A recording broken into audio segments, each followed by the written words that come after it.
Hello friends, welcome back to my channel. स्वागत है आपका मेरे यूट्यूब चैनल पे। आज मैं आपके सामने लेके आई हूँ पॉलिटी पीटी 365 का पार्ट 6।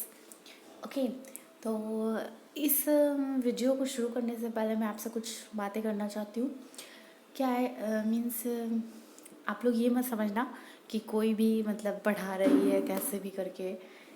मैं खुद ही यूपीएससी की स्टूडेंट हूँ।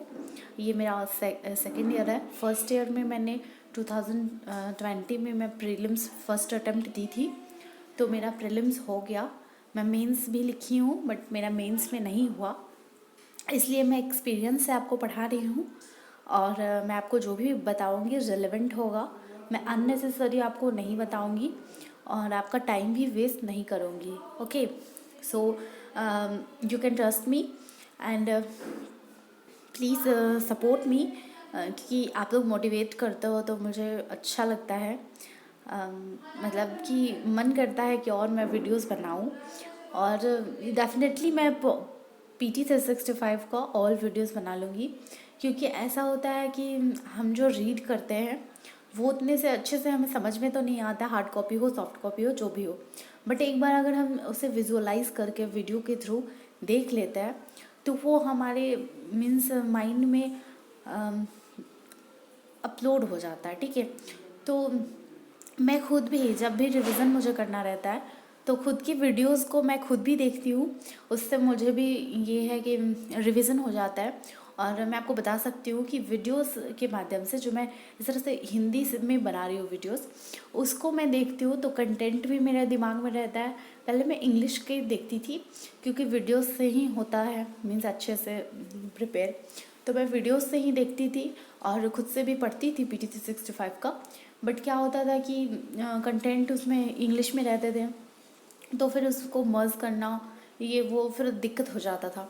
इसलिए फिर मैं सोची कि खुद से ही वीडियो बनाती हूँ, तो उससे मुझे भी बहुत प्रॉफिट हो रहा है होगा और आपको भी होगा। आप लोग भी एक बार वीडियो देख लोगे, फिर एक बार खुद से रीड लगाओगे और सेकेंड बार फिर से मेरी वीडियो देख लोगे, तो एकदम 100% गारंटी के साथ कि आपका मीन्स पीटी 365 का सारा सब्जेक्ट कंप्लीट हो जाएगा। ठीक है, तो आप एक बार ट्राई करके देखो। अगर आपको ऐसा लगता है कि मैं गलत बोल रही हूँ तो आप मतलब एक टॉपिक को आप उठाओ, उसे या तो मेरे वीडियो को पहले देख लो या फिर पहले आप रीड कर लो एक बार, उसके बाद मेरे वीडियोस को देखो। फिर पहले तो आप मेरी वीडियो को देख लो, फिर एक बार रीड कर लो, उसका फिर से एक बार वीडियो देखो। फिर आप मुझे बताना कि अगर आपको एक भी टॉपिक ना समझ आए या आपके माइंड में ना घुसे मीन्स, ठीक है, तो आप मुझे बताना, कमेंट करके बताना कि आपको ऐसा नहीं याद हो रहा है। मैं एकदम 100% गारंटी के साथ कहती हूँ कि ये होगा ही होगा, क्योंकि मैं खुद भी वही कर रही हूँ। एक बार मैं वीडियो बनाती हूँ और फिर दूसरी बार मैं रिवीजन के लिए एक बार वीडियो देख लेती हूँ, तो मुझे भी मतलब अच्छे से याद हो जा रहा है। पिछले बार जितना अच्छा से मुझे नहीं याद हुआ इंग्लिश की वीडियोज़ देख के, तो उतना अच्छा से मुझे अभी अपने वीडियोज़ देख करके हो जाता है, क्योंकि इसका कंटेंट हिंदी में है तो वो बेटर समझ में आता है। तो और इंग्लिश मीडियम भी इसे देख सकते हैं, क्योंकि इंग्लिश में होता है कि ठीक है बट उसकी वोकैबलरीज कुछ होते हैं जो मतलब कि थोड़े अंडरस्टैंडिंग होती है, तो आप उससे इसमें से देख करके समझ सकते हो। ठीक है, तो थैंक यू। अगर आप लोग मेरी बात समझ रहे हो तो please support me and like share subscribe ज़रूर करें। मैं वीडियोस कंप्लीट करा दूँगी, कल मैं पॉलिटी की कंप्लीट कर दूँगी। कल मैं 2 अपलोड करूँगी वीडियो, ये मेरा 6th है। 7th 8 आएगा, फिर पीटी 365 का ख़त्म हो जाएगा आपका पॉलिटी का। फिर मैं वेडनेसडे से इकोनॉमिक्स का स्टार्ट कर दूँगी। तो प्लीज़ मेरे चैनल पे बने रहें। और अगर आपको ये मैं जो भी बोल रही हूँ वो अगर मतलब नहीं सुनना हो तो प्लीज़ आप स्किप कर सकते हो, कोई ये नहीं है। बट ओके, मैं अब स्टार्ट करती हूँ। तो ये मेरा पहले का मैं ये सब मैं पहले वीडियोस में बता चुकी हूँ। पार्ट 1 पार्ट 2 पार्ट 3 करके मैंने पढ़ाया है सारे। ये मेरा पार्ट 6 होगा, तो इसमें मैं पढ़ाऊँगी आपको। इलेक्शन भी पढ़ा दिया था मैंने, इलेक्शन से जुड़े मुद्दे। हाँ, ये अधिनियम के बारे में ये टॉपिक हमारा विधेयक पे होगा। ठीक है, सूचना का अधिकार अधिनियम हमारा पहला टॉपिक है। ठीक है, तो क्या हुआ है कि हाल में ही संसद ने सूचना का अधिकार अधिनियम जो 2019 है उसे अधिनियमित किया है। ठीक है, तो आरटीआई अधिनियम में किए गए संशोधन, तो आरटीआई अधिनियम में क्या क्या संशोधन किया गया है। ओके, तो आज मैं पहले आपको आरटीआई संशोधन में दिखाया, ये टॉपिक है हमारा। तो इसमें क्या है कि आरटीआई अधिनियम में किए गए संशोधन, इसमें निश्चित कार्यकाल की समाप्ति, जो संशोधन है उसमें क्या क्या हुआ है कि निश्चित कार्यकाल की समाप्ति हुई है। ठीक है, आरटीआई अधिनियम 2015 जो हमारा था पहले का, अभी ये 2019 का हुआ है संशोधन इसमें 2005 में। ठीक है, सॉरी 15 मैंने बोला, 2005 का जो आरटीआई एक्ट है उसमें संशोधन हो के मतलब कुछ नए प्रावधान किए गए हैं। तो उसमें हम देखते हैं मुख्य सूचना आयुक्त जो है और अन्य सूचना आयुक्त है, केंद्र और राज्य स्तर के लिए 5 वर्षों का कार्यकाल निर्धारित किया गया था पहले। ठीक है, अब वर्तमान में क्या है कि संशोधन के द्वारा इस प्रावधान को हटा दिया गया है, 5 ईयर्स वाला। ठीक है, अब क्या है कि मतलब केंद्र सरकार जो है वो मुख्य सूचना आयुक्त और अन्य सूचना आयुक्त के लिए कार्यकाल की अवधि अधिसूचित करेगा। ठीक है, केंद्र सरकार, पहले 5 ईयर्स था, अब केंद्र सरकार अपने मतलब ये से करेगा। ठीक है, वेतन निर्धारण क्या है, तो आरटीआई का जो 2005 का एक्ट है उसमें वेतन का प्रावधान जो किया गया है, जो सीआईसी है और आईसीज हैं उनका जो वेतन होगा मुख्य सूचना आयुक्त, मतलब मुख्य सूचना आयुक्त का मुख्य चुनाव आयुक्त और अन्य चुनाव आयुक्तों को दिए जाने वेतन के समतुल्य होगा, मतलब उसके बराबर होगा। इसी प्रकार सीआईसी और आईसीएस का वेतन क्रमशः चुनाव आयुक्त और राज्य सरकार के मुख्य सचिव को प्रदत्त वेतन के बराबर होगा।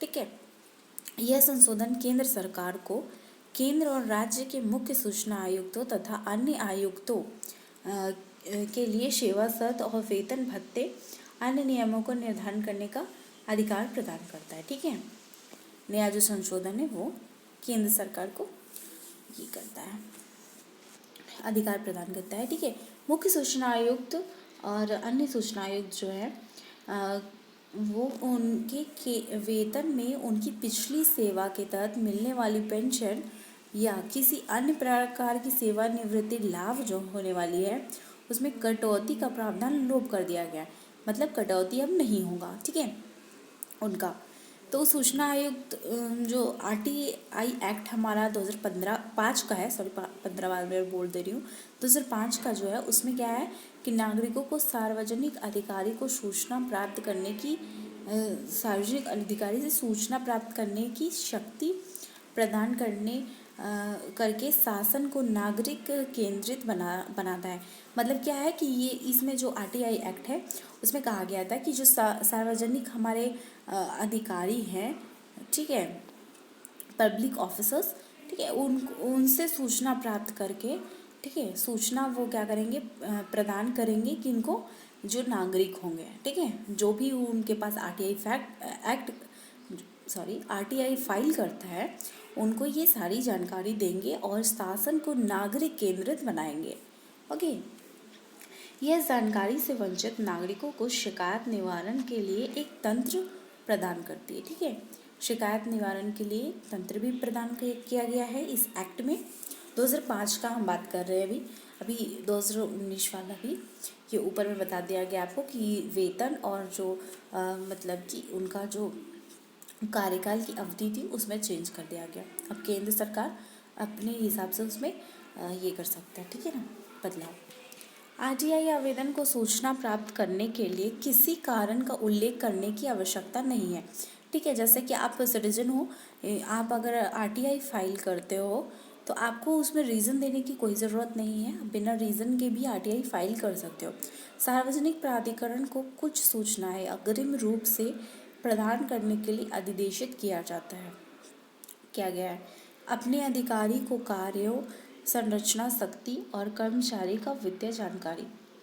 ठीक है, अब जो है आरटीआई अधिनियम का जो धारा 2H है उसके अंतर्गत लोक प्राधिकारी से संविधान द्वारा या उसके अधीन संसद द्वारा बनाई गई किसी विधि द्वारा राज्य या विधानमंडल द्वारा बनाई गई किसी अन्य विधि द्वारा तथा समुचित सरकार द्वारा जारी की गई किसी अन्य विधि द्वारा स्थापित या गठित प्राधिकारी या निकाय या स्वतः सरकारी संस्था अभिप्रेरित है। ठीक है, लोक प्राधिकारी का मतलब ये बता रहा है, ठीक है, कि अगर संविधान द्वारा हो या फिर संसद के द्वारा हो या राज्य विधानमंडल द्वारा हो, ठीक है, किसी के भी द्वारा स्थापित कोई भी प्राधिकारी या निकाय हो तो वो स्वायत्त सरकारी संस्था अभिप्रेरित है। ठीक है, प्राधिकारी को सूचना प्रदान करने के लिए उत्तरदायी बनाया गया है। ठीक है, जो भी प्राधिकारी होगा वो सूचना प्रदान करेगा। ठीक है, लोक प्राधिकारी अपना प्रशासनिक इकाई में कुछ अधिकारियों को लोक सूचना अधिकारी PIOS के रूप में नामित करते हैं। इन PIOS की मांगी गई सूचना को 30 दिनों के भीतर या अगर व्यक्तिगत हो तो 48 दिनों के भीतर भी प्रदान करना अनिवार्य है, पर प्रदान करना है। ठीक है, अपील तंत्र क्या है? अपील तंत्र यह है, यदि मांगी गई सूचना निर्दिष्ट समयावधि के भीतर नहीं की जाती है तो RTI आवेदक PIO के निर्णय के विरुद्ध अपील दायर कर सकता है। ओके, और अगर आपको वॉल्यूम थोड़ी कम आ रही हो तो आप अपना फ़ोन का जो वॉल्यूम है उसे फुल करें, क्योंकि मैं थोड़ी स्पीड तो बोलने की मतलब पूरी प्रैक्टिस करती हूँ, और जहाँ तक होगा मैं स्पीड बोलूँगी, और फिर अगर और कम ही आएगा तो फिर आप मुझे बताना, मैं और स्पीड बोलने की कोशिश करूँगी, मीन्स लाउड। ओके, स्पीड नहीं, लाउड, सॉरी। प्रथम अपीलीय प्राधिकारी। ठीक है, प्रथम अपीलीय प्राधिकारी क्या है? प्रथम अपील प्राधिकारी के भीतर ही की जाती है। ठीक है, प्रथम अपील जो है लोक प्राधिकरण के भीतर ही की जाती है, मतलब प्रथम अपील जो किया जाएगा वो इसी के भीतर होगा। ठीक है, PIO से वरिष्ठ अधिकारी होते हैं, PIO से जो अपील अधिकारी होते हैं वो। अंतिम अपील अधिकारी जो है ये अंतिम होगा और ये बाध्यकारी भी होता है। ठीक है, अंतिम अपीलकारी क्या है? केंद्र और राज्य सूचना आयोग एक वैधानिक निकाय है। इसमें एक मुख्य सूचना आयुक्त और 10 अनाधिक सूचना आयुक्त होते हैं। उन्हें केंद्र राष्ट्रपति और राज्य के राज्यपाल द्वारा नामित किया जाता है, नियुक्त किया जाता है। ये अंतिम अपीलीय प्राधिकारी होंगे। ठीक है, अंतिम। अन्य संबंधित तथ्य देख लेते हैं। हाल ही में क्रमिक लोक शिकायत विधि और न्याय संबंधित संसदीय स्थायी समिति ने केंद्र सूचना आयोग तथा राज्य सूचना आयोगों के कार्यकरण की समीक्षा करने का निर्णय किया है। ओके, केंद्र एवं राज्य सूचना आयोग के बारे में अब यहाँ पे हम लोग देख लेते हैं। तो क्या है? केंद्र और राज्य सूचना आयोग जो है सूचना अधिकार अधिनियम 2005 के अंतर्गत गठित एक वैधानिक निकाय है। तो आप देख लेना कि वैधानिक निकाय किसे कहते हैं? जो किसी एक्ट के द्वारा गठित हो। ठीक है, उसे हम वैधानिक निकाय कहेंगे। ठीक है, वैधानिक निकाय। ठीक है, ये आयोग RTI अधिनियम के अंतर्गत एक अंतिम अपीलीय प्राधिकरण है। अंतिम अपीलीय मतलब यहाँ पे लास्ट अपील होगा। लोक सूचना अधिकारी अर्थदंड लगाने और उनके विरुद्ध शिकायतों की जांच करने आदि जैसी व्यापक शक्ति निहित है। शिकायतों की जांच के संबंध में आयोग को दीवानी न्यायालय की शक्ति प्राप्त है। ठीक है, दीवानी न्यायालय की शक्ति प्राप्त है। CIC को संसद और SIC को राज्य विधानमंडलों के समक्ष अपनी प्रशासनिक शाखाओं के अंतर्गत केंद्र में क्रमिक और प्रशिक्षण मंत्रालय तथा राज्य में सेवा विभाग के माध्यम से अपना वार्षिक प्रतिवेदन देना होता है। मतलब कि जो CIC है वो केंद्र में जो है क्रमिक मंत्रालय को देगी अपना वार्षिक रिपोर्ट, और जो SIC है वो राज्य में सेवा विभाग को अपना वार्षिक रिपोर्ट देगी। ठीक है, हालांकि इन रिपोर्ट पर संभवतः ही कभी संसद या राज्य विधानमंडल में चर्चा होती है। यह RTI की प्रभावकारिता का प्रश्नगत है। ओके, क्या है? अब पहली बार इस निकाय की कार्यप्रणाली संसदीय समिति द्वारा प्रत्यक्ष और संवीक्षा की जाएगी ताकि इसके कार्यकाल को प्रभावी बनाया जा सके। ओके, सूचना आयोग के बारे में, केंद्रीय सूचना आयोग, इस आयोग में एक मुख्य आयुक्त और 10 अनाधिक आयुक्त होते हैं, ठीक है। एक CIC और 10 ICs, ठीक है, होते हैं। इन सभी की नियुक्ति राष्ट्रपति द्वारा, ठीक है, एक समिति की अनुशंसा की जाती है जिसमें PM होते हैं और लोकसभा में जो विपक्ष के नेता हैं वो होते हैं और प्रधानमंत्री द्वारा नाम निर्दिष्ट एक कैबिनेट मंत्री होते हैं, ठीक है। वो CIC का चुनाव करता है, नियुक्ति करता है इन सभी की, और ICs की भी करता है, ठीक है। इन आयोग का अध्यक्ष और एवं सदस्य बनने वाले व्यक्ति के पास सार्वजनिक जीवन का अनुभव होना चाहिए, ठीक है, तथा उन्हें विज्ञान, विधि, साइंस एंड टेक्नोलॉजी, समाज सेवा, प्रबंधन, पत्रकारिता, जनसंचार, प्रशासन आदि का विशिष्ट अनुभव होना चाहिए। उन्हें संसद या किसी राज्य विधानमंडल का सदस्य नहीं होना चाहिए, ठीक है। उन्हें ना तो किसी राजनीतिक दल से संबंधित होना चाहिए और ना ही लाभ के पद पे होना चाहिए। लाभ का पद वाला फैक्ट मैंने फर्स्ट वीडियो में बताया है, आप उसे देख सकते हो, बहुत ज़्यादा इम्पॉर्टेंट है। लाभ के पद के बारे में जो भी डिटेल्स है उसमें मैंने बताया है, ठीक है। साथ ही उन्हें किसी व्यापार या उद्यम में भी नियोजित लिप्त नहीं होना चाहिए, ठीक है, पुनर्नियुक्ति के पात्र नहीं होता है।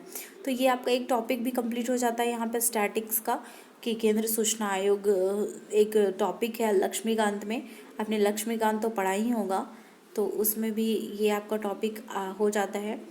तो इसका PT 365 का एक यही बहुत बड़ा प्रॉफिट है कि आपको करंट के साथ साथ ये स्टैटिक भी रिवीजन करवाता है। तो इसे आप पढ़ लोगे तो फिर आपका वो जो केंद्र सूचना आयोग वाला जो टॉपिक है पॉलिटी में, उसे पढ़ने की ज़रूरत नहीं होगी। नेक्स्ट है हमारा उपभोक्ता संरक्षण अधिनियम 2019, ठीक है, कंज्यूमर प्रोटेक्शन एक्ट 2019। आप सबको पता होगा कि ये बिल पास हो चुका है, ठीक है। सुर्खियों में क्यों रहा कि वर्ष 1986 के पूर्ववर्ती अधिनियम को प्रतिस्थापित करते हुए उपभोक्ता संरक्षण अधिनियम 2019 लागू हुआ। मतलब पहले 1986 में था, अब 2019 में नया इसका संशोधन हुआ है, ठीक है। वर्ष 2019 के अधिनियम के तहत प्रमुख प्रावधान, जो इसके तहत प्रमुख प्रावधान किए गए हैं वो हैं जैसे कि सेंट्रल कंज्यूमर प्रोटेक्शन अथॉरिटी का गठन, ठीक है, CCPA का गठन हुआ है इसमें, केंद्रीय उपभोक्ता संरक्षण प्राधिकरण का। जैसे कि इंग्लिश में मैं बता रही थी आपको कि कुछ प्रॉब्लम होता है, तो जैसे कि आपको यहाँ पे सेंट्रल कंज्यूमर प्रोटेक्शन अथॉरिटी देता है, तो उसका हिंदी करने में भी थोड़ी सी दिक्कत आती है। कुछ का आपको इंग्लिश भी होता है जो अलग अलग मीनिंग आते हैं उसके, ठीक है, इसलिए थोड़ा सा आपको हिंदी में कंटेंट देखना ज़रूरी हो जाता है। इसका प्राथमिक उद्देश्य उपभोक्ता के अधिकारों को बढ़ावा देना है, ठीक है, उपभोक्ता के अधिकारों को बढ़ावा देना, उनकी सुरक्षा करना और उन्हें लागू करना तथा अधिनियम के तहत जांच और अन्वेषण करने का उत्तरदायी अन्वेषण महानिदेशक का है, ठीक है, DG ऑफ इन्वेस्टिगेशन का, ठीक है, director general of investigation, DGI, okay, को प्रदान किया गया है, जो मामले की समीक्षा करेंगे और प्राधिकरण को अपनी रिपोर्ट प्रस्तुत करेंगे। इस प्राधिकरण को CCPA को अपनी रिपोर्ट प्रस्तुत करेंगे समीक्षा करके। यह अधिदेशित है, क्या है, उपभोक्ता अधिकारों के उल्लंघन और संस्था की शिकायतों अभियोग की जांच का संचालन करने के लिए, असुरक्षित वस्तु और सेवाओं की वापसी का आदेश देने हेतु, अनुचित व्यापार प्रथाओं तथा भ्रामक विज्ञापन के लिए विनियमन हेतु, भ्रामक विज्ञापनों के निर्माणकर्ताओं, समर्थकों, प्रशासकों को दंडित करने हेतु, ठीक है। अधिनियम के तहत प्राधिकरण को ग्राहक के लिए एक वर्ग की ओर से स्वतः संज्ञान लेते हुए मामले को दर्ज करने का अधिकार प्रदान किया गया है, जिससे क्लास एक्शन सूट अर्थात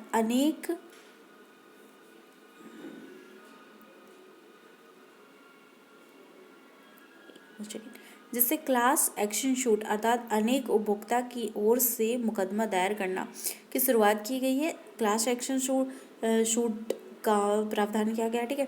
क्लास एक्शन जिसे प्रतिनिधि कार्रवाई के रूप में भी जाना जाता है, मुकदमे का एक रूप है जिसमें लोगों का एक बड़ा वर्ग समूह के रूप में न्यायालय में वाद दायर करता है।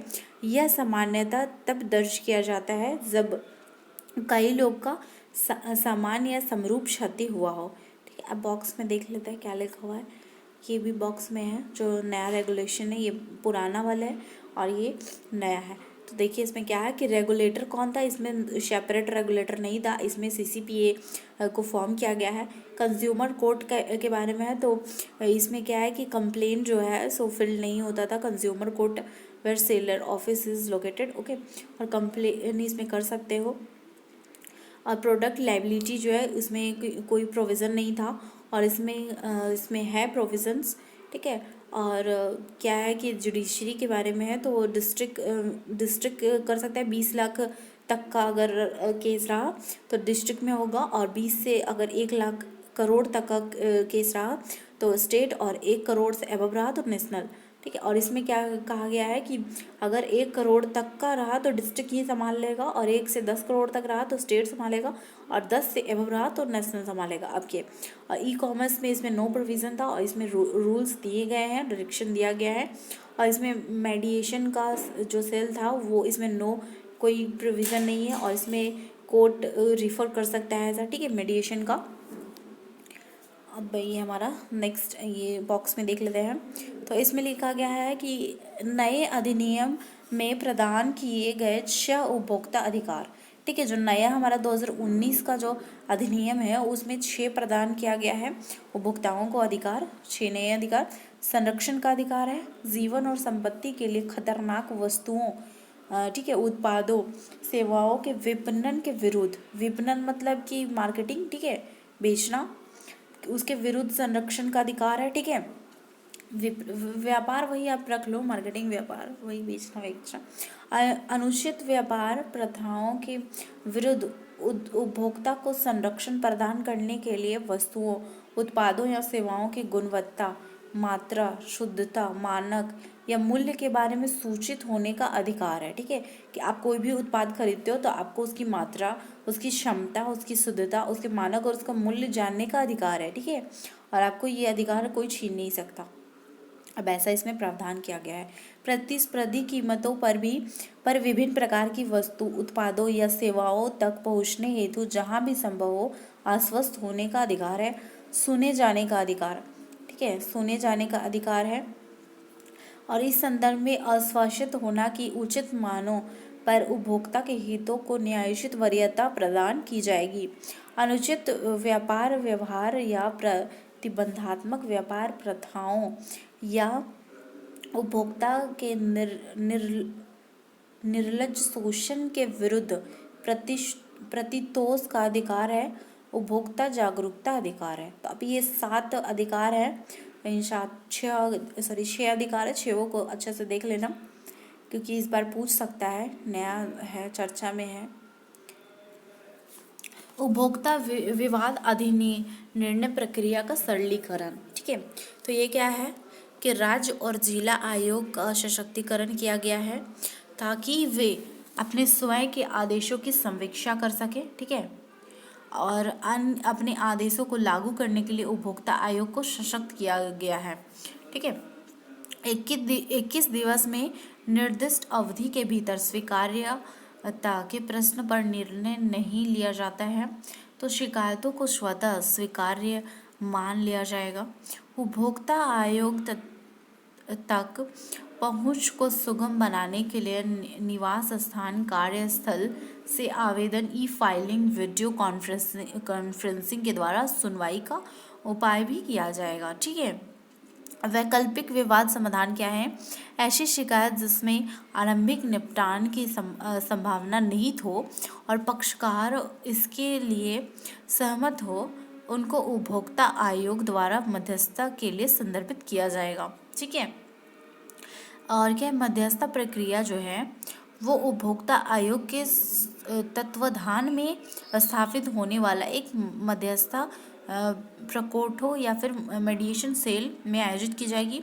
मध्यस्थता के माध्यम से निपटान के विरुद्ध कोई अपील स्वीकार नहीं किया जाएगा। ठीक है। ई कॉमर्स संस्थान के बारे में भी जान लेते हैं।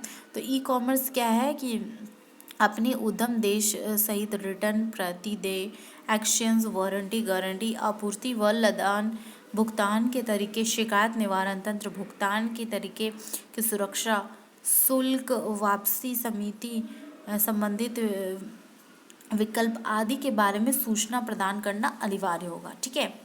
यह उपभोक्ता को उस प्लेटफॉर्म पर क्रय चरण में सूचित निर्णय लेने में सक्षम बनाने हेतु आवश्यक है।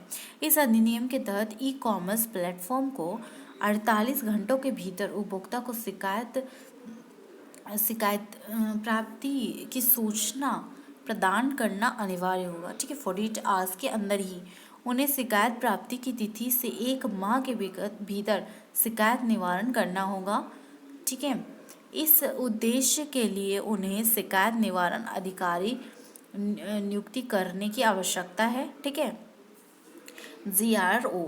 ठीक है। GRO यदि विक्रेता द्वारा प्रदत्त वस्तु या सेवाओं दोषपूर्ण, मात्रा में कम, विलंब से वितरित या प्लेटफॉर्म पर उपलब्ध विवरण से भिन्न हो तो विक्रेता वस्तु या सेवा को वापस लेने और प्रतिदेय करना अस्वीकार नहीं कर सकते। ठीक है। अगर आपको मात्रा में कमी मिल जाती है या कुछ भी होता है तो आप उसे रिटर्न कर सकते हो और वो जो दुकानदार है उसको लेना ही पड़ेगा।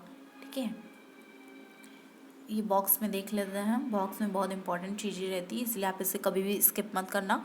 तो उपभोक्ता संरक्षण नियम जो 2020 का है, ई कॉमर्स नियम। ठीक है। ऑनलाइन खुदरा विक्रेता को अधिक जवाबदेही दे तथा उसके व्यवसायों को और अधिक पारदर्शी बनाने के लिए उपभोक्ता संरक्षण जो अधिनियम है 2019 के हिस्से के रूप में उपभोक्ता मामले, खाद्य और सार्वजनिक वितरण मंत्रालय द्वारा इस नियम को अधिसूचित किया गया। ठीक है। कौन सा मंत्रालय? खाद्य और सार्वजनिक वितरण मंत्रालय द्वारा। नए नियमों के प्रमुख बिंदु।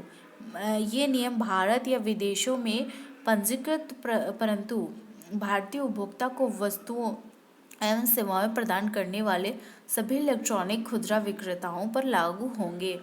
ये बाजार या इन्वेंट्री आधारित मॉडल के माध्यम से ऑनलाइन विक्रय किए जाने वाली सभी वस्तुओं को सम्मिलित करेंगे। ठीक है। मार्केट प्लेस मॉडल में तृतीय पक्ष के विक्रेता सूचीबद्ध हो सकते हैं और वस्तु विक्रय करते हैं, उदाहरण के लिए ईबे, जबकि इन्वेंट्री मॉडल में प्लेटफॉर्म अपनी स्वयं की वस्तुओं को ही सूचीबद्ध करता है। ठीक है। और विक्रय करता है, जैसे जबोंग हो गया। ठीक है। इस कार्यक्रम संस्था को उन वस्तुओं और सेवाओं के उद्गम देश का उल्लेख करना आवश्यक है जो उपभोक्ता को पूर्व खरीद चरण में सूचित निर्णय लेने में सक्षम बनाने हेतु आवश्यक है। पारदर्शित किए जाने वाले अन्य विवरण जो पारदर्शित किया जाएगा। विक्रेताओं के बारे में विवरण, वस्तुओं और सेवाओं की कुल कीमत के साथ साथ अन्य शुल्क, समाप्ति की तिथि आदि ई कॉमर्स के प्रत्यक्ष विक्रय तथा जैसे अनुचित व्यापार प्रथाओं के विरुद्ध दंडात्मक कार्रवाई के लिए केंद्र सरकार को उपभोक्ता संरक्षण अधिनियम के तहत सशक्त किया गया है। ठीक है। ई टेलर्स और उनके विक्रेताओं दोनों को किसी भी प्रकार की शिकायत के निवारण के लिए शिकायत अधिकारी की नियुक्ति करना आवश्यक है। ठीक है। करना होगा। नेक्स्ट पेज है हमारा। उसके बाद ये नियम ई कॉमर्स कंपनी को अनुचित मूल्यों के माध्यम से अनुचित लाभ प्राप्त करने के लिए वस्तु और सेवाओं की कीमतों में हेर फेर करने में निष्बद्ध करेगा। ठीक है। जैसे प्रॉफिट के लिए ये वस्तुओं का कीमत को हेर फेर कर देते हैं, सामान को हेर फेर करते हैं, वजन से हेर फेर करते हैं, क्वालिटी से हेर फेर करते हैं, तो वो सब नहीं कर पाएंगे ये लोग। ठीक है। उत्पाद दायित्व के लिए प्रावधान। उत्पाद दायित्व के अंतर्गत किसी उपभोक्ता को दोषपूर्ण वस्तु की आपूर्ति या त्रुटिपूर्ण सेवा प्रदायगी के कारण होने वाले किसी भी हानि या क्षति के लिए उत्पाद विनिर्माता, सेवा प्रदाता या उत्पाद विक्रेता द्वारा क्षतिपूर्ति प्रदान की जाती है। ठीक है, तो फिर इसके लिए क्षतिपूर्ति भी प्रदान की जाएगी। दंड संहिता प्रावधान, अब इसके लिए दंड कुछ है तो क्या है कि अधिनियम में मिलावटी या नकली वस्तुओं के निर्माण या बिक्री के लिए एक सक्षम न्यायालय द्वारा दंडित प्रावधान की व्यवस्था की गई है। न्यायालय पहली बार किसी व्यक्ति को दोषी सिद्ध होने पर जारी किए गए लाइसेंस को 2 वर्षों की अवधि के लिए निलंबित कर सकता है और दूसरी बार अगर वही दोषी हुआ तो उसका लाइसेंस रद्द हो जाएगा। ठीक है, अन्य प्रावधान क्या है, 5 लाख तक के मामले दर्ज कराने के लिए कोई शुल्क आरोपित नहीं किया जाएगा। ठीक है, अज्ञात उपभोक्ता की स्थिति में उक्त राशि कल्याण कोष में जमा की जाएगी और राज्य आयोग विशेषकर रिक्तियां निपटारण, मामले की विलंबता और अन्य मामलों से संबंधित जानकारी केंद्र सरकार को त्रैमासिक आधार पर उपलब्ध कराएंगे। ओके, इस अधिनियम के तहत उपभोक्ता संबंधित मुद्दों पर केंद्रीय उपभोक्ता संरक्षण परिषद की भी स्थापना की गई है, जो एक परामर्शी निकाय के रूप में कार्य करेंगे। ठीक है, केंद्रीय उपभोक्ता मामले, खाद्य और सार्वजनिक वितरण मंत्री इसका अध्यक्ष होगा और इसी मंत्रालय का राज्य मंत्री इसके उपाध्यक्ष के रूप में कार्य करेगा। इसमें विभिन्न क्षेत्रों के 34 अन्य सदस्य भी सम्मिलित होंगे। इसके अतिरिक्त इसमें उत्तर, दक्षिण, पूर्व, पश्चिम, पूर्वोत्तर प्रत्येक क्षेत्र में 2 राज्य के उपभोक्ता मामले में प्रभारी मंत्री भी शामिल होंगे। ठीक है, अन्य संबंधित तथ्य क्या है कि जैसे विज्ञापनों के लिए कुछ दिशा निर्देश दिया गया है कि उपभोक्ता संरक्षण अधिनियम जो है इसके तहत जो 2019 वाला है उसके तहत केंद्रीय उपभोक्ता संरक्षण प्राधिकरण जो है हमारा CCPA को अनुचित व्यापार प्रथाओं को रोकने और उपभोक्ता के हितों की रक्षा करने के लिए आवश्यक दिशा निर्देश जारी करने का अधिकार प्रदान किया गया है। मतलब ये आवश्यक दिशा निर्देश देंगे और उन्हें फॉलो करना होगा। इस दिशा निर्देश के आकार, प्रारूप और माध्यम पर ध्यान दिए बिना सभी विज्ञापन विपणन संचार को समाविष्ट किया गया है। ठीक है, प्रमुख दिशा निर्देश क्या है, अस्वीकार्य हेतु, यदि कोई विज्ञापन एक साधारण उपभोक्ता के लिए सफलतापूर्वक ध्यान देने योग्य, सुपाठ्य या समझने योग्य नहीं है तो उसे भ्रामक विज्ञापन कहा जाएगा। मतलब कि जो अच्छे से समझ में नहीं आ रहा है तो वो भ्रामक विज्ञापन है। पृष्ठांक हेतु, वे सभी विवरण, दावे तथा तुलना जिन्हें किसी विज्ञापन में पृष्ठांकित किया गया है तथा जो विज्ञापन में प्रदर्शित किए जाते हैं वे यह प्रकट करने में सक्षम हो कि वे निष्पक्ष रूप से अभिनिश्चित किए गए और वे प्रमाणित भी हैं। ठीक है, सरोगेट क्या है, विज्ञापन पर जिन विज्ञापनों या सेवाओं का विज्ञापन अन्यथा प्रतिबंधित है वे अन्य वस्तु या सेवाओं के विज्ञापन द्वारा ऐसे प्रतिबंधों का उल्लंघन नहीं करेंगे। ठीक है, निःशुल्क दावों पर किसी उपभोक्ता को उत्पाद खरीदने के दौरान लागत के अतिरिक्त और कुछ भी भुगतान करना पड़ता है तो इस संदर्भ में संबंधित विज्ञापन में उक्त वस्तु या सेवा को मुक्त या निःशुल्क अथवा किसी अन्य समान पदावली के रूप में वर्णित नहीं किया जाएगा। ठीक है, अब ये है प्रलोभन, बेट देने का विज्ञापन, किसी भी विज्ञापन के माध्यम से जिसमें प्रस्तुत मूल्य वाली विज्ञापित किसी वस्तु या सेवा के विक्रय का कोई तार्किक उद्देश्य निहित नहीं है उसे क्रय करने हेतु उपभोक्ता को प्रलोभन करने का प्रयास नहीं किया जाएगा। ठीक है, अब ये हमारा थर्ड है विदेशी अभिदान संशोधन अधिनियम। ठीक है, तो ये अधिनियम थोड़ा मोस्ट इम्पॉर्टेंट है इसलिए थोड़ा सा मैं अच्छे से एक्सप्लेन कर दे रही हूँ क्योंकि ये इम्पॉर्टेंट अधिनियम है और अधिनियम से क्वेश्चन आते हैं। आप लास्ट ईयर के क्वेश्चंस में देख सकते हो।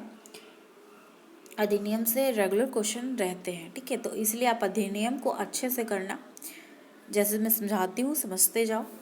और विदेशी अभिदाय की प्राप्ति और उपयोग में पारदर्शिता लाने एवं जवाबदेही बढ़ाने के लिए विदेशी अभिदान अधिनियम 2010 में संशोधन करने के प्रयोजनार्थ विदेशी अभिदान विनिमय संशोधन विधेयक 2020 को संसद द्वारा पारित कर दिया गया है, ठीक है।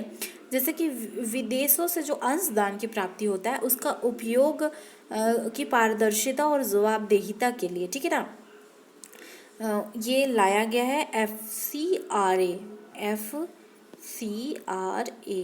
Foreign contributed regulation amendment act, ठीक है। अब ये होगा जब एक्ट बन मीन्स पारित हो गया है, अब सिग्नेचर मिलेगा राष्ट्रपति का, फिर एक्ट बन जाएगा। तो फिर संशोधन द्वारा किए गए प्रमुख प्रावधान, अब संशोधन से क्या क्या प्रमुख प्रावधान किए गए हैं ये देख लेते हैं। विदेशी अंशदान को स्वीकार करने की प्रतिबंध, कब प्रतिबंध होगा? इस अधिनियम के द्वारा चुनाव में भाग लेने वाले उम्मीदवार, किसी समाचार पत्र के संपादक एवं प्रकाशक, ठीक है, न्यायाधीश, सरकारी सेवक, किसी भी विधायिका के सदस्य आदि को किसी भी विदेशी अंशदान स्वीकार करने का निष्पत्ति किया गया है, ठीक है। अब देख लो यहाँ पे कौन कौन से मोस्ट इम्पॉर्टेंट पर्सन्स को यहाँ टारगेट किया गया है कि ये लोग नहीं लेंगे विदेशों से अंशदान, ठीक है। संशोधन इस सूची में लोक सेवकों को भी सम्मिलित करता है। अगर आप IAS बनते हो तो आप भी इसमें सम्मिलित हो, आपको भी विदेशों से अंशदान नहीं लेना है। लोक सेवक की श्रेणी में कोई भी ऐसा व्यक्ति शामिल होता है जो सरकारी सेवा में हो या सरकार से किसी भी सार्वजनिक कर्तव्य के निर्वहन के लिए पारिश्रमिक या भुगतान प्राप्त करता हो, ठीक है। विदेशी अंशदान का हस्तांतरण, अधिनियम के तहत विदेशी अंशदान को किसी अन्य व्यक्ति को तब तक हस्तांतरित नहीं किया जा सकता जब तक कि ऐसे व्यक्ति को विदेशी अंशदान स्वीकार करने के लिए पंजीकृत नहीं किया गया हो, ठीक है।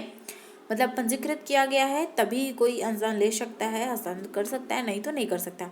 यह संशोधन किसी अन्य व्यक्ति को विदेशी अंशदान के हस्तांतरण को प्रतिबंधित करता है। पंजीकरण के लिए आधार, पासपोर्ट और OCI कार्ड।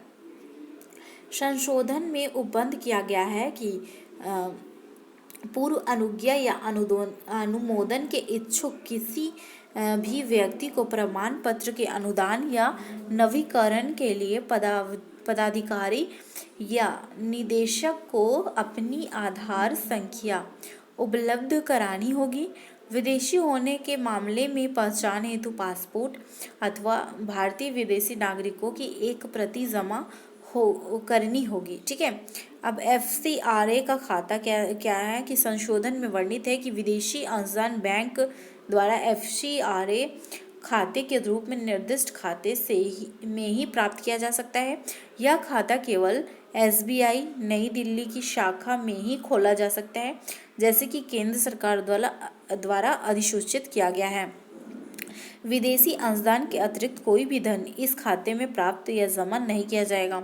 प्राप्त अंशदान को रखने, उपयोग करने के लिए व्यक्ति अपनी पसंद के किसी अनुसूचित बैंक में एक और FCRA खाता खोल सकता है, ठीक है।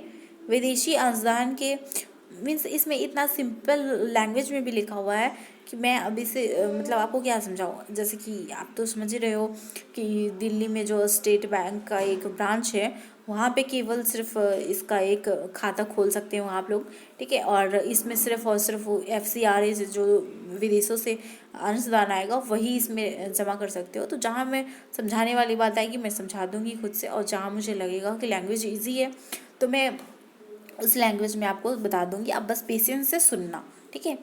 विदेशी अंशदान के लिए उपयोग में प्रतिबंध, अधिनियम के तहत यदि विदेशी अंशदान को स्वीकार करने वाला व्यक्ति अधिनियम के किसी भी प्रावधान का उल्लंघन करने का दोषी पाया जाता है, ठीक है।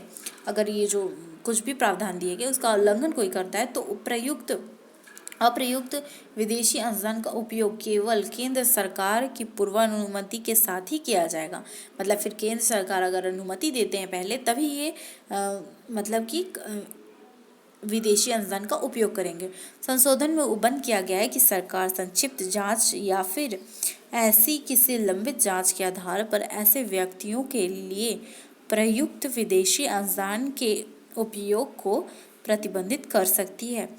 लाइसेंस का नवीकरण अधिनियम के तहत पंजीकरण का प्रमाण पत्र प्राप्त करने वाले प्रत्येक व्यक्ति को अवधि की समाप्ति के 6 माह के भीतर प्रमाण पत्र को नवीकृत करना होगा।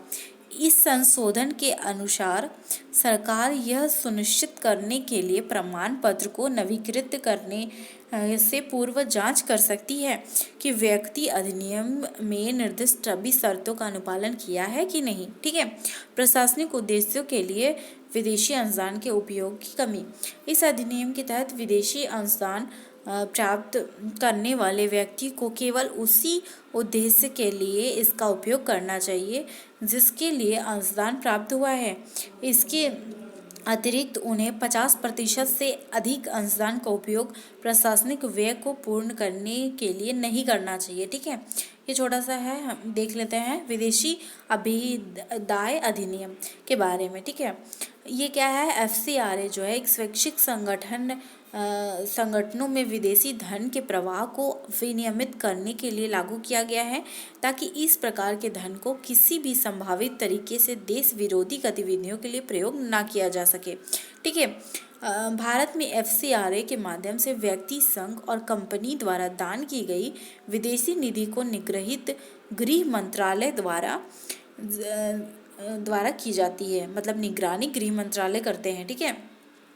विदेशी स्रोतों द्वारा किसी भी मुद्रा, प्रतिभूति या वस्तु का दान हस्तांतरण को विदेशी अभिदान के रूप में संदर्भित किया जाता है। ठीक है। संशोधन ने सीमा को घटाकर 20% तक कर दिया है। ठीक है। यहाँ से ये था। ठीक है। 50% जो था उसको अब 20% किया गया है। और पंजीकरण का निलंबन इस अधिनियम के तहत 180 दिनों से अनाधिक की अवधि के लिए किसी व्यक्ति के पंजीकरण को निलंबित कर सकती है। ठीक है। संशोधन में प्रावधान किया गया है कि निलंबन को आगे 180 दिन तक बढ़ाया जा सकता है। ठीक है। ये नेक्स्ट टॉपिक है गैर सरकारी संगठनों का विनियमन। ठीक है। Regulation of NGOs। गृह मंत्रालय ने गैर सरकारी संगठनों द्वारा प्राप्त धन की निगरानी को सख्त कर दिया है। NGOs और उनका महत्व। NGO क्या है? NGO को विश्व बैंक द्वारा एक गैर सरकारी संगठन के रूप में परिभाषित किया गया है जो पीड़ित को राहत प्रदान करने, निर्धनों के हितों में प्रोत्साहन करने, पर्यावरण की रक्षा करने, बुनियादी सामाजिक सेवाओं को प्रदान करने और समुदाय विकास से हेतु विभिन्न गतिविधियों का संचालन करते हैं। ठीक है। ये संगठन सरकार का हिस्सा नहीं होते हैं। ठीक है। कि लिखा है नॉन गवर्नमेंट ऑर्गेनाइजेशन। ठीक है, NGOs, किंतु इन्हें विधिक दर्जा प्राप्त होता है। ये ट्रस्ट, सोसाइटी, प्राइवेट लिमिटेड, गैर कंपनी के रूप में पंजीकृत होते हैं। संवैधानिक रूप से गैर सरकारी संगठन निम्नलिखित प्रावधानों द्वारा समर्थित हैं। जैसे अनुच्छेद 19A(1) का आर्टिकल C। ठीक है। संघ एसोसिएशन के गठन का अधिकार है संघ को। ठीक है। अनुच्छेद 43 सबसेक्शन B सहकारी सोसाइटी को बढ़ावा देता है।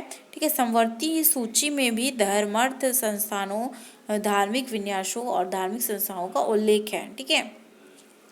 तो भारत में गैर सरकारी संगठनों के विनियमन के संबंध में प्रावधान जो है वो FEMA का है। ठीक है। विदेशी मुद्रा प्रबंधन अधिनियम। ठीक है। FEMA, foreign exchange management act 1919। कुछ गैर सरकारी संगठन के इसी के तहत FEMA के तहत पंजीकृत है। NGO, ये NGOs भारत में विभिन्न संगठनों के विदेशी धन वितरित करते हैं। ठीक है। मतलब कि कुछ ऐसे संगठन को जिनके पास मतलब कि फॉरेन करेंसी ना हो तो उनको ये प्रोवाइड कराते हैं फॉरेन करेंसी। ठीक है। FEMA को वित्त मंत्रालय द्वारा नियमित किया जाता है। ठीक है। वित्त मंत्रालय FEMA को नियंत्रित करते हैं। ठीक है।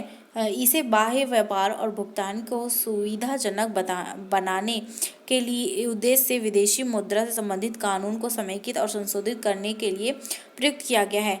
एनजीओ को दान की गई विदेशी नीतियों की निगरानी के लिए गृह मंत्रालय के अंतर्गत फेकरा, ठीक है, नाम एक पृथक कानून मौजूद है। ये हो गया हमारा एनजीओ से।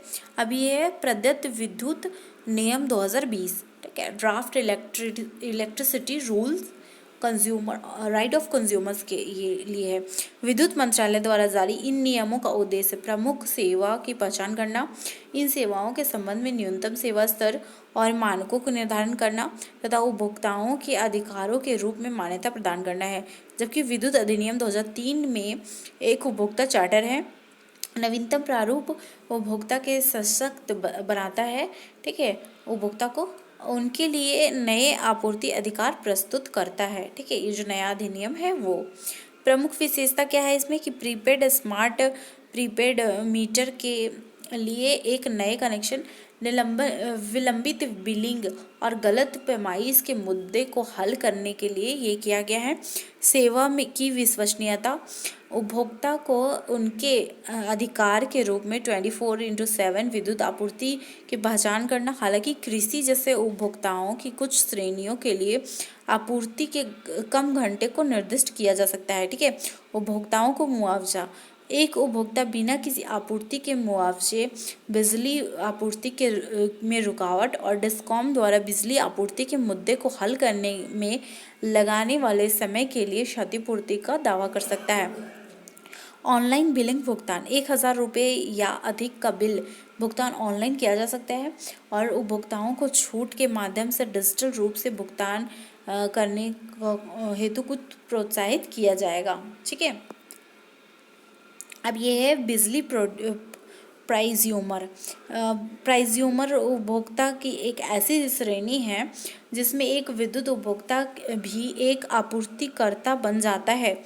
प्रारूप के अनुसार कोई व्यक्ति एक नवीकरणीय प्रणाली को स्थापित कर सकता है, ऊर्जा उत्पन्न कर सकता है तथा विक्रय की जाने वाली ऊर्जा को डिस्कॉम द्वारा की गई आपूर्ति के साथ समायोजित किया जाएगा, ठीक है।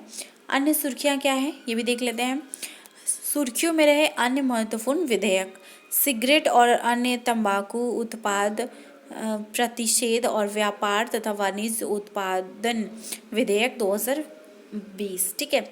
स्वास्थ्य और परिवार कल्याण मंत्रालय द्वारा इस विधेयक को प्रारूप में कुछ संशोधन प्रस्तावित किए गए हैं तथा धूम्रपान करने यथा मतलब कि कुछ प्रस्ताव है जैसे कि धूम्रपान करने की कानूनी आयु 18 से बढ़ाकर 21 वर्ष करना, ठीक है। अब मतलब क्या है कि सिगरेट जो पीता है वो 18 से नहीं मतलब 21 से ऊपर जो है वो पी सकता है। खुली सिगरेट की बिक्री को प्रतिबंधित करता है, जो सिगरेट लूज में मिलता है उसे प्रतिबंधित किया है। विमानपत्तनों, रेस्तरां, होटलों में धूम्रपान करने वाले कमरों को समाप्त कर दिया गया है, ठीक है। सार्वजनिक रूप से धूम्रपान करने पर 200 रुपये का जुर्माना से बढ़ाकर 2000 कर दिया गया है, ठीक है। करना मतलब इसका ये सब मूल प्रावधान था। अवैध सिगरेट और तंबाकू उत्पादों के विनिर्माण या आयात पर कठोर दंड और जुर्मानों का आरोपण का प्रावधान है इसमें, ठीक है। सेकंड है संसद द्वारा वायुयान विधेयक 2020 पारित किया गया। इस विधेयक के माध्यम से वायुयान अधिनियम 1934 में संशोधित किए गए हैं।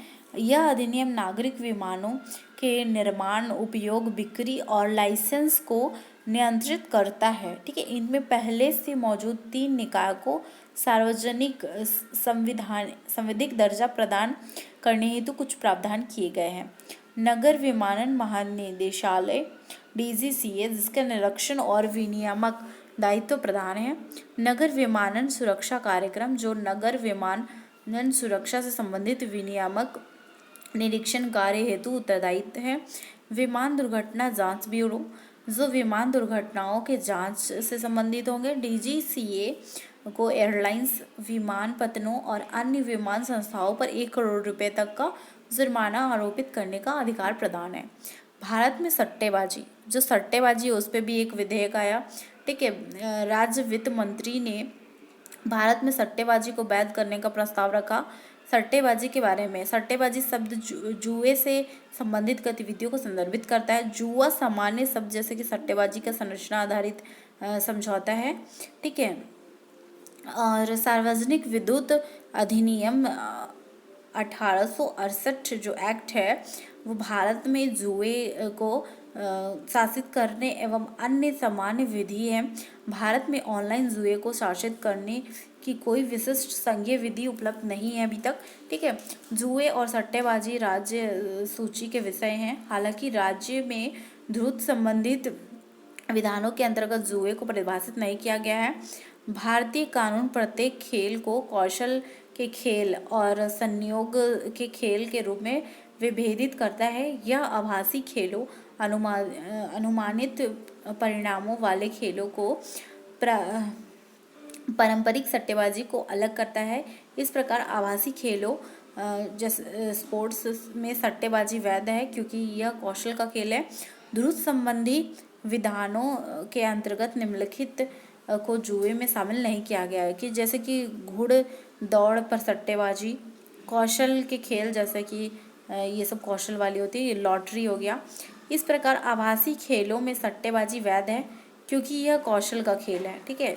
जहाँ पारंपरिक सट्टेबाजी में सट्टेबाज होते हैं वहीं आभासी खेलों में प्रतिद्वंदी एक अन्य खिलाड़ी होता है, ठीक है। सिक्किम और नागालैंड स्पष्ट रूप से ऑनलाइन जुए की अनुमति देते हैं। हालांकि तेलंगाना जैसे राज्य भी हैं जो ऑनलाइन और ऑफलाइन दोनों प्रकार के जुए पर कठोर प्रतिबंध की नीति लगाते हैं, ठीक है। ऑस्ट्रेलिया, यूनाइटेड किंगडम और दक्षिण अफ्रीका, श्रीलंका, न्यूजीलैंड जैसे हैं देशों ने खेलों में सट्टेबाजी को वैध करने तथा उसे विनियमित करने की दिशा में कुछ उपाय किए हैं। वर्ष 2015 में न्यायमूर्ति ढोला समिति ने क्रिकेट में सट्टेबाजी को वैध करने की अनुशंसा की गई है। हाल ही में विधि आयोग ने अपनी 276वीं रिपोर्ट में इसका समर्थन किया है, ओके। ये हमारा आज का टॉपिक यहाँ पे ख़त्म होता है। कल मैं आपको अन्य सुर्खियों में जैसे कि संवैधानिक और संवैधानिक कार्यकारी निकाय के बारे में बताऊंगी। ये भी बहुत मोस्ट इम्पॉर्टेंट हो जाएगा आपका। लक्ष्मीकांत का बहुत सारा टॉपिक इसमें आपका कवर होगा, तो बने रहे मेरे चैनल में। और बहुत बहुत थैंक यू आपको, आप मेरे साथ जुड़े हो इसलिए। और मैं एक बात और बताना चाहती हूँ कि जैसे कि ये PT 365 हम लोग जो पढ़ रहे हैं तो वो PT 365 का इसका लैंग्वेज कुछ अलग होता है, इसके कंटेंट कुछ अलग होते हैं, इसलिए इसे हम पढ़ते हैं और ये हमारे लिए इम्पॉर्टेंट भी होता है। और इसमें अगर मिलावट किया जाए, एक्स्ट्रा फैक्ट बताना बहुत अच्छी बात है, जैसे कि मैं भी आपको बता ही देती हूँ, बट इसमें मिलावट करके आपको अलग से रिप्रेजेंट करना वो सब फिर तो वो PT 365 रहा ही नहीं ना। इसलिए मैं आपको नेचुरल बताती हूँ जो सही है और जो आपको पढ़ना है, क्योंकि आप इससे अलग हटके वे में पढ़ते हो तो फिर वो आपका PT 365 नहीं रहा। फिर मीन्स कि आप खुद ही समझदार हो, समझ सकते हो, तो फिर इसलिए मैं आपको नेचुरल चीज़ दे रही हूँ, आप नेचुरल पढ़ो और जो है इसमें वही अब हम लोग को पढ़ना है। उसी से हमारा प्रीलिम्स भी कंप्लीट होता है। मैंने भी पिछले बार इसी से किया है, कि PT 365 ही मैं की हूँ 2020 का। बट वो मैंने कहा ना आपको, इंग्लिश में मैं करी थी इसलिए वो अच्छे से नहीं हुआ। लेकिन जो ये हिंदी वाला है, जो हिंदी में वीडियोज़ से मैं कर रही हूँ, खुद की वीडियो अगर एक बार देख लेती हूँ तो ये मेरा बहुत अच्छे से मेमोराइज़ हो जाता है। आप लोग भी ट्राई करो, आप लोग का भी मेमोराइज़ हो जाएगा। एंड आज वीडियो थोड़ा सा बड़ा हो गया है इसलिए कंटेंट अब बड़े हो गए हैं, कंटेंट थोड़े ज़्यादा हैं तो फिर थोड़ा सा वीडियो लॉन्ग हो जाता है। आपको अगर थोड़ा स्पीड करके देखना हो तो आप स्पीड करके देख सकते हो, टाइम थोड़ा बचा सकते हो, डोंट माइंड। बट एक 1 घंटा आधा घंटा में अगर आप रोज़ PT 365 को दे रहे हो तो नॉट बैड, आपका बहुत जल्दी ये कंप्लीट भी हो जाएगा। करंट अफेयर के लिए तो 2 आवर्स रोज़ स्टूडेंट को देना ही चाहिए और PT 365 तो मोस्ट इम्पॉर्टेंट है। Okay, thank you.